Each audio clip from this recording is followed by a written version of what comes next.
Video करायचा विषय असा की बरेच दिवस माझं चाललं होतं की एक नवीन मशीन घ्यायचं असं, कारण की कामाचा लोड सध्या खूप असतो आणि जे माझं पहिलं मशीन होतं हाफ शटलचं तर तेवढा लोड खेचत नाही, तर त्यामुळे फुल शटलचं एक मशीन घ्यायचं होतं मला आणि ते आपलं सक्सेसफुल झालेलं आहे प्लॅन.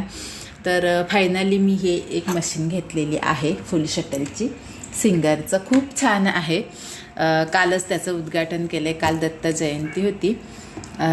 तर चालतं वगैरे खूप छान, एकदम स्मूथ आहे आणि फिनिशिंगसुद्धा व्यवस्थित देते, त्याच्यामुळे टेन्शन नाही, खूप मजा येते शिवायला. आणि तुम्ही बघू शकता इथे एक फॉलचं हे मशीन आहे आणि हे सध्या तरी माझ्याकडे ही अशी 2 मशीन आहेत आणि ते पहिलंवालं आहे ते आता थोडंसं बाजूला ठेवलं आहे.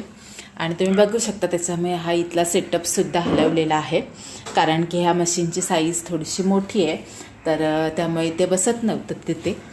आणि इथे बघा ही 2 ब्लाऊज, एक ब्लाऊज शिवून ठेवलं आहे मी, दाखवते. हा सकाळी एक ब्लाऊज स्टिच करून झाला. ह्याला नेकची डिझाईन ऑलरेडी दिलेली होती, त्याच्यामुळे जास्त टेन्शन नाही घ्यायला लागलं. पण कस्टमरला असं वाटतं की ब्लाऊजला गळा वगैरे सगळं दिलेलंच आहे, तर टेन्शन नाही. पण हे ॲडजस्ट करताना खूप प्रॉब्लेम येतो. तर फायनली हा शिवून झालेला आहे एक ब्लाऊज. आणि ह्याच्यावरची ही जी लेस वगैरे लावलेली आहे ना, तर ती निघालेली होती, तर ती आता मी फॅब्रिक ग्लूने चिकटवून ठेवली, त्याच्यामुळे ते सुकायला ठेवलं होतं बाजूला. आणखीन आता एक ब्लाऊज आहे तो शिवून टाकते, दाखवते तुम्हाला.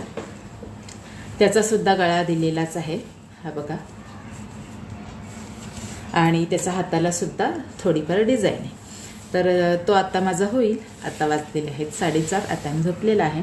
तर आता मी हा सुद्धा ब्लाऊज शिवून घेतो आणि भेटूया आपण पुढच्या व्हिडिओमध्ये.